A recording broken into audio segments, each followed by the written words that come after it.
Hello dear student, welcome back to the physics lecture.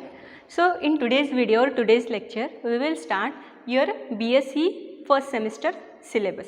So already in previous video I discussed or already we discussed what the BSc first semester only syllabus part. So in today's video we will start your syllabus of first unit. Okay, in first, what is the first unit? Laws of motion. So in first unit you are having a what? 4 subunit. What is that? Newton's laws of motion or law of motion, linear momentum, rotational momentum, work and energy. Okay, so we will start with Newton's law of motion. So already you know that in Newton's law of motion you are having a 3 law, first law, second law and third law. So one by one we will see the Newton's law of motion. So see here the Newton's first law of motion. What is the Newton's first law of motion? See here the definition is there. What? Every object will remain at rest or in a uniform motion. So every object what? Will remain rest or in a uniform motion in a straight line. Okay. So unless compelled to change its state by the action of an external force. So see here, this is what the definition of a Newton's first law of motion. So how the Newton's first law of motion will be takes place, we'll see by this image. So see here, one object is there. Okay. So here the ball is what? One object. So it is in a straight line. Okay. The object, it is in rest or motion. Which type of motion? Uniform, means same motion. Okay. So one object in a straight line, it is a rest or a motion. So what happened? We have to apply a certain force. So see here we are kicking a ball. So that is nothing but we are applying a certain force. So what is the result? We are giving here, see here, an object in a motion will continue with a constant speed and direction.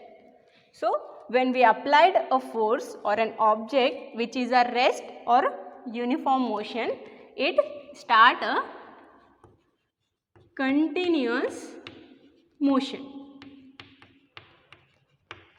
Okay, it will start a continuous motion. It is known as what? Newton's first law of motion. Got it? When we have to apply a certain forces in a rest or a uniform object, what will happen? So it will start a continuous motion or a continuous speed will be takes place. So this is what? Newton's first law of motion. Okay. Next we will see the what? Newton's second law of motion. So see here, what is the Newton's second law of motion?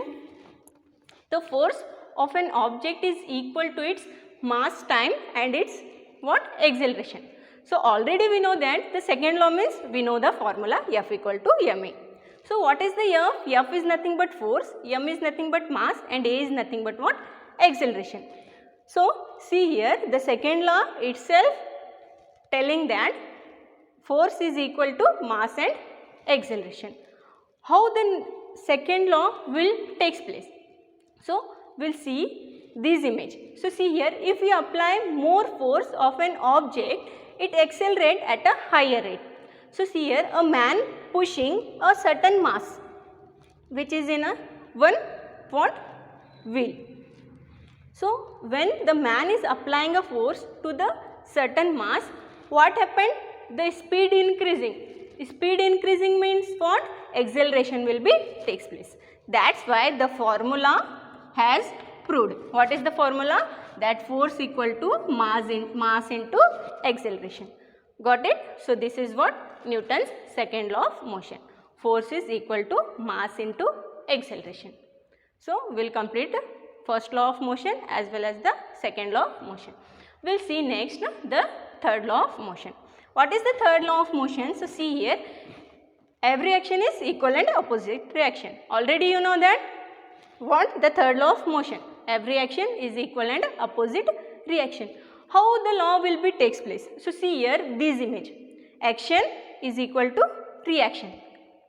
So you have to see here one ball is there. Your what happened? You are throwing one ball. What happened? Again it come back to the same position and go down. So like that every action is equal and opposite reaction. You are applying a action, what you are giving back? Reaction. So this is known as what? Newton's third law of motion. Okay. So up to this already we discussed what? Newton's first law of motion with example, second law and the third law. Okay. So next we will move to the what? Velocity. So before knowing the velocity, we know that the y term indicate what? Displacement. Okay, the y term indicate as a displacement. So see here, what is the velocity? The rate of change of displacement is known as the what? Velocity. Here rate word indicates that time. The rate of change of means the timing changing with respect to the displacement is known as the velocity. So see here d by dt. It is nothing but the rate of change. Which rate of change? What? Displacement y. So dy by dt equal to we are getting what? Velocity. Got it? Velocity andre enri? Rate of change of displacement. So ಇಲ್ಲಿ displacement ಅಂದರೆ ಏನೈತ್ರಿ y ಐತ್ರಿ. Okay. So v equal to dy by dt. dy by dt ಅಂದರೆ ಏನೈತ್ರಿ? Rate of change of y means displacement. So rate of change of displacement is equal to velocity. Okay. Got it? So see here y. So here we are taking y equal to a sin omega t. So why we are taking these equations? Why? Because these equation indicate the equation of SHM. What is SHM? Simple harmonic motion. So in simple harmonic motion, what? Displacement is nothing but a sin omega t. Okay. So that's why we are taking y equal to what? A sin omega t. So here we are substituting the y value. See here d of a sin omega t divided by dt. What we are getting? We are getting a v equal to a omega cos omega t. So d by dt, differentiation of sin omega t is nothing but what? Cos omega t. So we are getting what? v equal to a omega cos omega t. So here y is a displacement. Got it? So velocity is nothing but rate of change of what? Displacement. That displacement is nothing but y dy by dt equal to what? Small b. Small b is nothing but what? Velocity.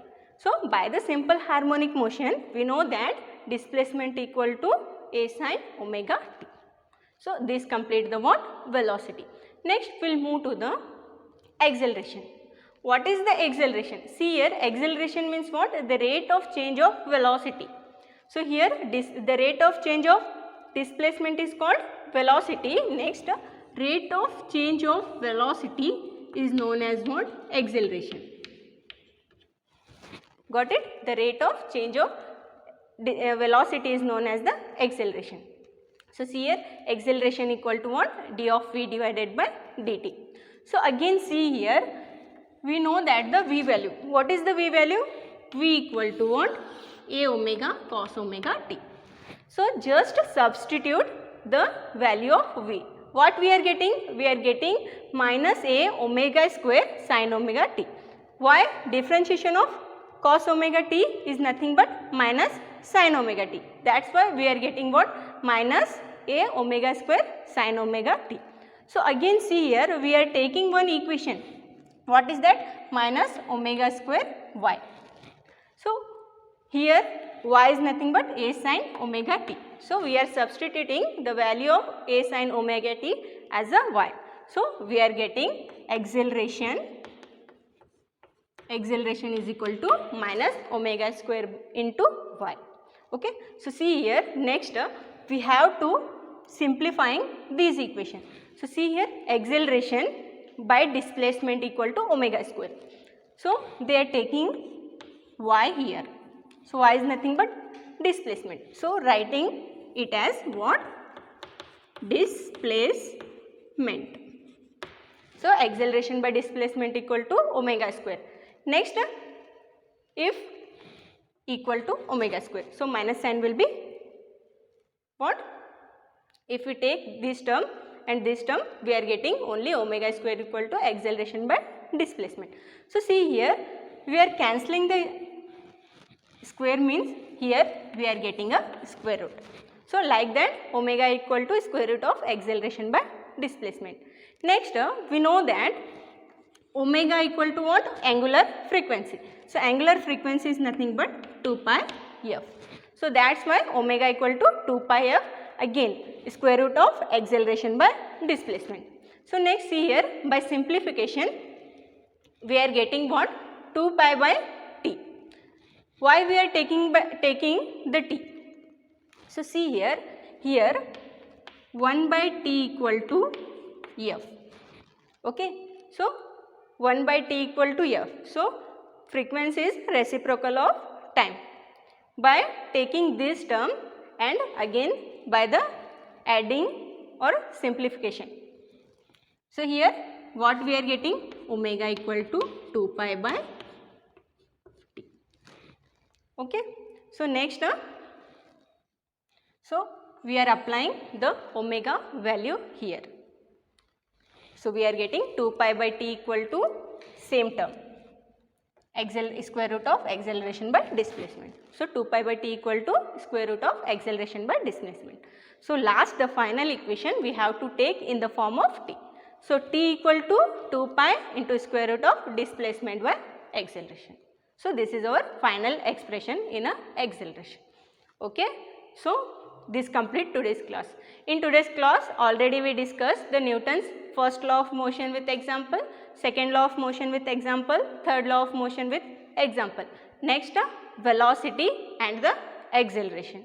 Okay. We'll continue next video. Okay. Thank you.